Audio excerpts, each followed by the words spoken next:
Bonjour les amis, nouvelle vidéo aujourd'hui pour retrouver Gérard Fauré avec un témoignage totalement hallucinant. Un témoignage qui est totalement lié, vous savez, à l'affaire Epstein sur les pratiques plus que douteuses, bien sûr, de nos élites et de nos stars. Et aujourd'hui, au vu de tous les documents qui ont été déclassifiés, Gérard Fauré avait raison depuis le début. Et pour tous ceux qui le faisaient passer pour un fou ou qui disaient il en fait peut-être un petit peu trop, bien au contraire, je pense que la réalité dépasse largement toutes les bonnes histoires de Gérard Fauré. J'ai deux témoignages extraordinaires à vous montrer. Un de Gérard Fauré, deux de Jean-Pierre Monchy qui déjà à l'époque nous racontait tout ce qu'il se passait en coulisses. Mais juste avant, bien sûr, de les écouter, n'oubliez pas de vous abonner, le pouce, le commentaire, le partage, le boost. J'ai besoin de votre soutien, vous le savez, je suis totalement invisibilisé, shadowban sur YouTube, donc j'ai besoin de vous. N'hésitez pas également à me soutenir via Tipeee, vous avez tous les liens en description sous la vidéo. Je remercie tous les donateurs hier, vous avez été nombreux. Vous le savez, comme je suis censuré, la chaîne ne me rapporte plus et ça me permet de continuer le combat dans une meilleure situation, bien sûr. Allez, on écoute ça et on en parle juste après. Céline Dion, elle est en train de mourir de ça, et beaucoup d'acteurs sont en train de mourir d'avoir trop pris d'adrénochrome. Mon combat actuel, c'est contre les pédophiles, et notamment ceux qui vendent de l'adrénochrome aux gens âgés. Parce qu'on prétend que c'est une hormone, on dit que c'est une fontaine de jouvence. Et Ah, c'est du conduire? 1 litre d'adrénochrome peut coûter jusqu'à 200 000 euros. Ok, D'accord. Il n'y a que les gens milliardaires qui peuvent se permettre. ok. Mais à force d'en prendre, regarde, Céline Dion est en train de mourir. L'adrénochrome, alors comment on l'obtient? L'endroit où il y a un laboratoire où des petits-enfants de 3 ans sont kidnappés et sont enfermés et attachés. Et on les bat tous les jours, du matin au soir, pour qu'ils crient, pour qu'ils souffrent. Parce que plus les enfants souffrent, et plus l'adrénochrome, le sang des enfants, parce qu'après on leur prend le sang. Tous les soirs, on prend le sang. D'accord? Et on le vend à des riches. Mais il faut que ces enfants souffrent au maximum pour que l'adrénochrome soit de très bonne qualité. Plus ils souffrent et plus c'est bon. Tu t'imagines? Des enfants qui ne voient plus jamais le jour. On les kidnappe, ils disparaissent à vie. Terminé, on ne les voit plus parce que ils souffrent jusqu'à l'âge de 5-6 ans et après on les donne aux pédophiles et après on les envoie en Arabie Saoudite, au Qatar, dans des tas de pays. Voilà, même en France, on les loue, on les vend, prostitution jusqu'à un certain âge, après on les tue. C'est-à-dire qu'ils réapparaissent plus. Et ça se passe en France, qui est, moi j'appelle la France pédolande. Pédolande parce que c'est le premier pays pédophile du monde. Propos évidemment qui fait froid dans le dos, et c'est des propos, si on les entend bien sûr avant tous les documents que nous avons en notre possession aujourd'hui, on peut difficilement y croire ou cela peut paraître un petit peu farfelu. Je suis honnête avec vous, je l'ai déjà dit, mais ce fut un peu mon cas. Moi sur l'adrénochrome, j'avais du mal un petit peu à y croire. Le problème, c'est que quand vous avez des enfoirés qui l'écrivent noir sur blanc, j'ai tendance à les croire parce qu'il n'y a aucune raison pour eux de mentir. Et on le sait, on a des milliers d'enfants qui disparaissent en Occident sans qu'il y ait jamais aucune enquête. On sait qu'il y a eu aussi un trafic d'enfants en Ukraine. On comprend mieux l'importance de l'Ukraine pour certains. Si je parle de l'Ukraine, c'est parce que l'Ukraine revient extrêmement souvent, bien sûr, dans les documents qui ont été déclassifiés. Il parle du trafic d'enfants, il parle notamment de pays d'Afrique. On sait que certains adorent aller dans certains pays d'Afrique pour récupérer des enfants. D'ailleurs, il y a des commandes d'enfants, là aussi, c'est marqué noir sur blanc. Donc on peut évidemment légitimer les propos de Gérard Fauré et comprendre aussi certains états physiques de certaines stars comme Céline Dion ou d'autres qui avec le temps ont été bien sûr totalement transformés. Écoutez, Jean-Pierre Monchy, c'était en 2005 et déjà à l'époque, il dénonçait la pédophilie. Je suis pas content. Les Balais Écarlates est le premier film qui ne sort pas dans les salles. Et pourquoi? Parce que jadis, il y a eu une histoire qui s'appelait les Balais Roses. L'aide de camp du général de Gaulle convoquait des adolescentes dans un pavillon de chasse et organisait des partouzes. Ça a défrayé la chronique, mais curieusement, la presse à l'époque n'en a pas beaucoup parlé. On a mis tout sur le dos du recruteur, qui est une espèce de Mac, Et finalement, les hommes politiques s'en sont sortis, personne n'a été condamné. Et quand j'ai regardé les journaux de l'époque, je me suis aperçu que personne n'en parlait. Aujourd'hui, nous sommes devant une recrudescence de la pédophilie sur les enfants. Les baléros, c'était des petites jeunes filles, c'était déjà pas bien. Mais là, il s'agit d'enfants, quelquefois de 6 ans, de 3 ans, que l'on viole pendant des espèces de réunions, et non pas par un sadique, un malheureux malade forcené qui a perdu la raison. Non, ce sont des gens tout à fait normaux, qui occupent généralement des postes très importants parce qu'ils sont obligés d'acheter ces enfants pour une soirée, par conséquent de donner de l'argent ou aux parents ou aux recruteurs. Et c'est souvent des enfants de pays étrangers qui sont en France quelquefois en clandestin. D'autres fois, ce sont carrément des fils d'ouvriers, même quelquefois des gens beaucoup plus importants. Et ça m'a c'est dégueulasse. Et je ne sais pas, j'avais vaguement traité ce sujet dans Le Témoin que vous avez vu dans ma collection.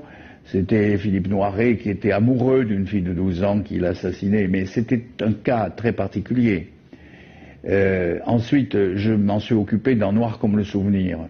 Une petite fille qui avait été enlevée, comme celle qui vient d'être libérée, qui s'est évadée après 8 ans, où elle était séquestrée par un type qui s'est suicidé. Ça s'est passé en Autriche, elle est à la une des journaux aujourd'hui. J'avais traité ça un petit peu comme ça, des petits cas. Mais là, devant ces réseaux qui comprennent des notables, des gens que nous côtoyons tous les jours, des gens qui logiquement ne sont pas fous. Alors là, ça m'a vraiment dégoûté. Alors j'ai fait le film, et je ne vous dis pas la fin, vous verrez la fin, elle est terrible. La fin est terrible, je crois que c'est une des fins les plus dramatiques que j'ai pu faire dans ma vie. Et j'ai voulu stigmatiser ces réseaux pour les faire disparaître. Et alors évidemment, quand le film a été fini, je me suis dit, je vais le montrer aux associations caritatives. Il y en a plusieurs qui s'occupent justement de récupérer ces enfants. Car si on découvre 2 ou 3 enfants assassinés par an ou disparus, on ne parle pas des 100 000 enfants qui sont enlevés et 3 jours après on les retrouve soit dans un parc, soit devant leur porte, soit dans un bois. Et à ce moment-là, ceux-là sont traumatisés mais retrouvés. Alors ça, on n'en parle pas de ces gens-là. Alors c'est pour ces enfants-là que j'ai fait le film, pour que ces réseaux soient détruits. Car c'est comme des nids de vipères, des nids de scorpions, il faut détruire ça. Alors je fais le film, je le montre à des associations caritatives qui me disent « Mais monsieur Mocky, nous on lutte depuis des années pour ça, pour ce que vous venez de montrer. Les photos dans les fermes où on met des enfants nus et on leur fait faire l'amour dans des fermes, on fait des photos qu'on vend dans le monde entier. » Alors je révèle tout ça, et quand le film est fini, je le montre dans une salle. Alors les mères pleurent, c'est un mélo, c'est un grand mélo flamboyant comme on en faisait. On ne peut pas ne pas faire un mélo avec une mère qui cherche son enfant, car le film c'est une mère dont l'enfant a disparu et qui le cherche. Il n'y a pas plus mélo que ça. Mais c'est un mélo avec un fond social et un fond, il faut absolument arrêter ça. Alors le film terminé, je le présente.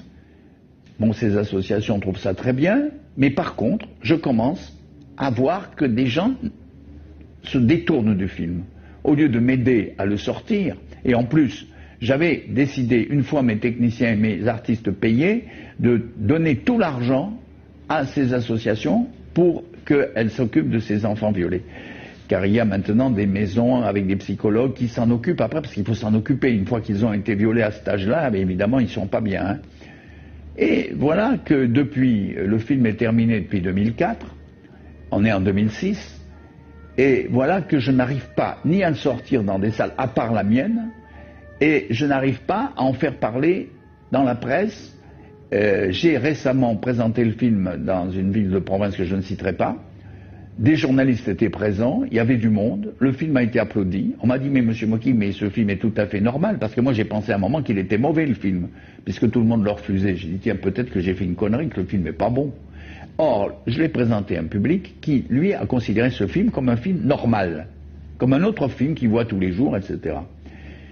Alors, aujourd'hui, je suis en colère contre tout le monde, car si on empêche ce film de sortir, on rejoint le film de Stanley Kubrick, les Sentiers de la Gloire, qui est resté 30 ans interdit parce qu'il racontait l'histoire des soldats français, que d'autres soldats français fusillaient parce qu'ils ne voulaient pas aller tuer des gens, il est resté 30 ans interdit. Je ne vous parle pas de tous les films qui n'ont jamais pu se faire, puisque déjà au départ, ils étaient censurés même avant d'être faits, donc ils n'ont pas trouvé l'argent pour le faire. C'est aussi ça, mon travail, c'est aller vous rechercher toutes les archives, parce qu'aujourd'hui, il est important de revoir tous ces témoignages. Ce témoignage date de 2005. Jean-Pierre Monchy, on le sait, savait beaucoup de choses. C'est pas la première fois où il avait pris la parole par rapport à la pédophilie. C'est vrai que Jean-Pierre Monchy, c'est un personnage, et à chaque fois, eh bien, on disait oui, mais c'est un personnage, il est grossier, il parle fort, etc. Et on le tournait en dérision, alors que déjà, à l'époque, il nous alertait sur des réseaux qui profitaient d'enfants. Déjà à l'époque, il nous parle d'enlèvement, bien sûr, d'enfants. Et déjà, bien sûr, à l'époque, il nous disait que la France avait un sérieux problème avec la pédophilie. Son film, d'ailleurs, n'a jamais pu sortir au cinéma. Comme c'est bizarre, hein, tous ces films, dès qu'ils parlent de pédophilie, de réseau, eh bien, ils ne trouvent pas de financement, ou alors ils sont interdits tout simplement en salle, et on se demande bien pourquoi tous ces films sont interdits. Ça me fait penser aussi au film de Kubrick, qui nous montre des cérémonies et des sacrifices, bien sûr, d'enfants, et Kubrick va lui aussi, malheureusement, trouver la mort quelques jours après la sortie de son film. Le hasard fait quand même mal les choses, parce que tous les gens qui prennent la parole sur ces affaires-là, eh bien, se retrouvent mourus, comme dirait Pierre Jovanovic, extrêmement vite, dans des circonstances qui nous laissent aujourd'hui pantois et qui nous laissent douter, parce qu'on se doute aujourd'hui, à la lumière de tous les documents et de l'affaire Epstein, que ces personnes-là n'ont jamais voulu se suicider, mais qu'on les a aidés pour que la vérité n'apparaisse jamais au grand public, c'est-à-dire la décadence et tous ces réseaux occultes, non seulement parce que ça touche aux enfants, mais parce qu'ils vénèrent tout simplement Satan et le démon, pour acquérir bien sûr plus de pouvoir, ou pour avoir l'apocalypse sur Terre. Ce sont des dégénérés et leur seule place est sur un poteau. Merci d'avoir regardé la vidéo les amis, n'oubliez pas, j'ai besoin de votre soutien. Alors le petit like, on s'abonne, le partage, le commentaire, le boost, j'ai besoin plus que jamais de votre soutien. Prenez soin de vous, que Dieu vous protège. Allez, ciao.